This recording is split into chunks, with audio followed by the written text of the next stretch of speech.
At 10, this is Fox 61, Connecticut's news station. And we are following breaking news just into the newsroom now, where authorities are said to be looking for 3 missing people in the water down in Old Saybrook. Good evening and thanks for joining us. I'm Brent Harden. And I'm Sarah Sanchez. Our news desk has been in touch with Coast Guard officials. About a half hour ago, they say a boat hit a break wall in Old Saybrook and it caused the boat to break apart.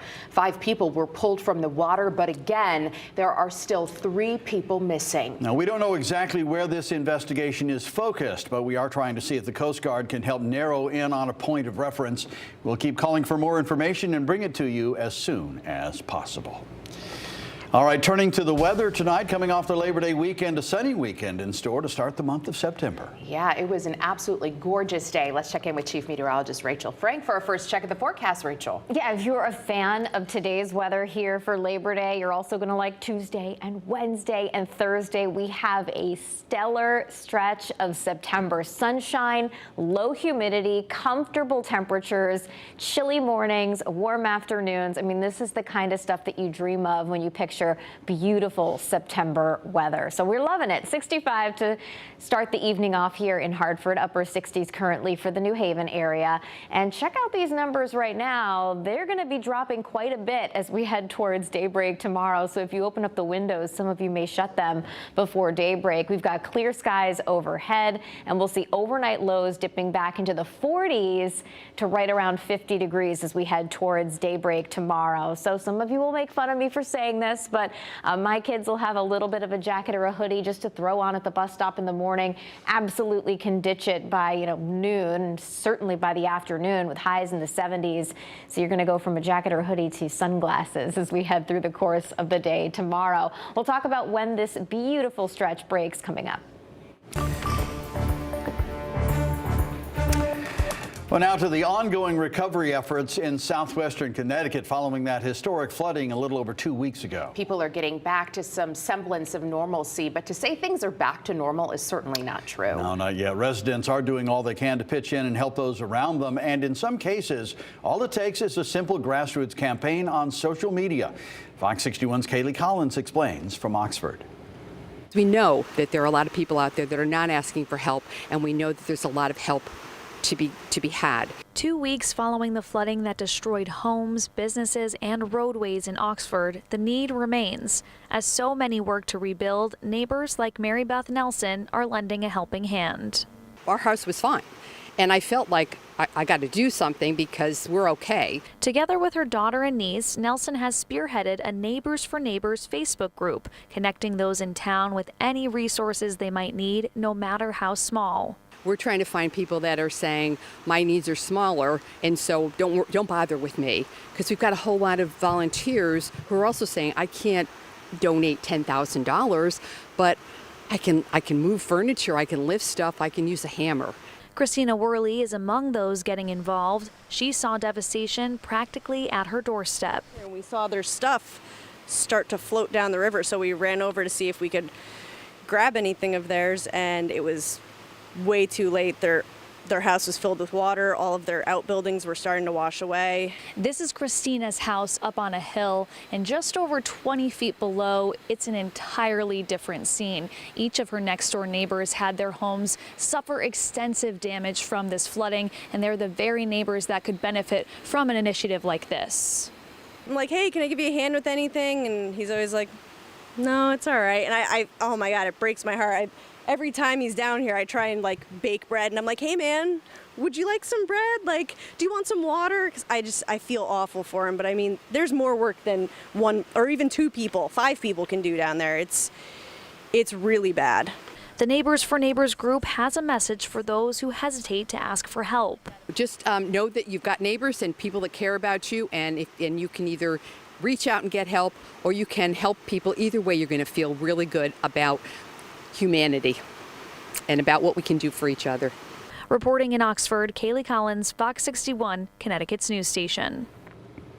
A beloved spot down in Oxford is getting a much-needed fix. It was torn up and destroyed by the floods. Fox 61's Joy LeBlanc takes us to the Sawmill mini golf course as the owner gets a helping hand from the community all around him. That story is coming up at 10:30. Well, as the residents of southwestern Connecticut continue to rebuild and recover, you can help the ongoing flood relief efforts and make an impact with Fox 61. Scan the QR code on your screen for more information on how you can donate money, supplies, and much more to those in need. We also have that information on fox61.com. A new video from Chester, and it speaks volumes. Take a look at this video from the Hayes Haven Marina in Chester, where several boats went up in flames. Firefighters were quick to the marina to put out the fires. Unfortunately, there were no injuries reported in these fires, but you can certainly see just how intense the flames are. And we have a Fox 61 crew on scene, and they are working to talk with firefighters on scene to learn more. It's a really dramatic video there. Well, new here at 10, a major bust for police in Hartford. Two men are facing charges accused of stealing tires and rims right off people's cars. Yeah, and it's not just in Hartford where drivers have been suffering. Fox 61's Jake Garcia joins us with more on the crime ring and how police are encouraging drivers to protect themselves. Jake. Well, Brent and Sarah, Hartford police say they caught two suspects overnight in the act of stealing wheels off of a parked car. But investigators believe that these thefts go beyond the city of Hartford. Tire, wheels, rim theft has been a big problem here in the city. It seems like most people have been affected or know somebody who's had their wheels stolen. After months of reported thefts across the greater Hartford area, Hartford police say they've prioritized finding the people responsible behind what they're calling an organized tire and rim theft ring. It's been a little bit of a challenging crime to address given the times of night it occurs, and oftentimes in driveways or in parking lots, private property.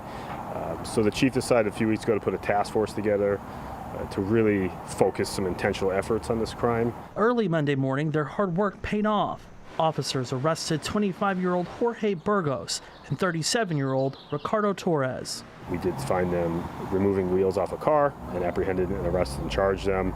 A couple vehicles were seized, some more evidence was seized. Police say the suspects would leave cars just like this, resting on crates with all four wheels missing. Investigators say the suspects targeted newer and pricier cars with popular rims. There's specific wheels they're looking for, specific makes and models. And obviously it's a highly profitable thing for them. They're stealing them for free in the middle of the night, and we find that they are turning them very quickly, selling them very quickly. Mastriani says both suspects have prior history with auto-related thefts, and they expect more arrests to come. So I think we're going to see a very strong, large reduction in these wheel thefts, especially as we get to these additional arrests that are coming. I think you're going to see that this is a handful of people kind of making a big mess, a big splash. Now, there are some ways that you can make it harder for criminals to commit these types of crimes. Hartford police recommended getting tire locks. They resemble lug nuts and can only be removed with a key. They suggest you put that key inside your home or on your keychain. Reporting in studio, Jake Garcia, Fox 61, Connecticut's news station. All right, Jake, thank you. East Hartford police are searching for the owner of a dog that was abandoned and had to be euthanized. Animal control officers were called to Smith Drive last Thursday for a small dog lying in the grass. The dog was taken to a nearby veterinary hospital where she was humanely euthanized due to the severity of her condition. Police say the dog could not have gotten herself to the location where she was found, so it was likely she was placed there. Desmond's Army animal law advocates are offering a $5,000 reward for any information leading to a suspect. A Waterbury man's in the hospital tonight with gunshot wounds. Waterbury police say a 24-year-old man was shot near West Main Street at Park Place around 1 a.m. See, police arrested Edwin Enriquez Vasquez after he was in a car crash on I-84. Police are accusing him of the shooting. The shooting reportedly happened after a fight at a club. Enriquez Vasquez has a previous conviction and cannot legally own firearms. He faces multiple charges tonight. Multiple New Haven families are without a home tonight after a fire broke out in their building. Take a look at the scene earlier today. Flames engulfing the two-family home on Woolsey Street.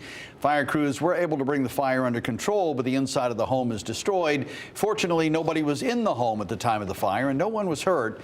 The New Haven Fire Department is now investigating the cause. A troubling situation in Wallingford and what police are calling a case of animal hoarding. Over 36 dogs were found inside a garage living in some terrible conditions. This has been a case police and shelters from around the state have been working on for months. We're getting an update tonight that these are just some of the dogs doing a lot better than they were before inside that home. As the dogs recover, shelters are looking for anyone who is looking to adopt. These pups certainly need a good home. We've got more information online at fox61.com. We are expected to get one final update from state police when it comes to their traffic enforcement over the Labor Day weekend. Troopers have had extra patrols on Connecticut's roads since Friday and throughout the extended weekend.